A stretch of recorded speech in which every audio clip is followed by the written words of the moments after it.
Jozi Fm. More than just a radio. 105.8. Uhlelile Penny Ntuli.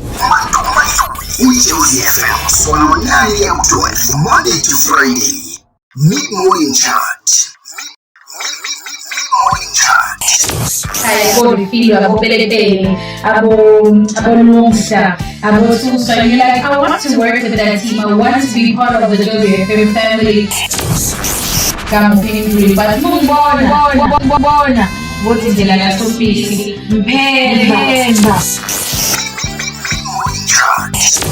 Otherwise, there's something that I did hint to what is Kulmangai today on the mid-morning chat show. Indaba le yabantu abashadile ne asike sigeke kashadile but izinto esenibonisana nazo sekufike level yokuthi ningabonisani ngale yokuthi senze nobabili umnyeni wakho nakumelana ukuthi yazisana sana manje nje khali divorce. Uhlelile Penny Ntuli. Mid-morning chat.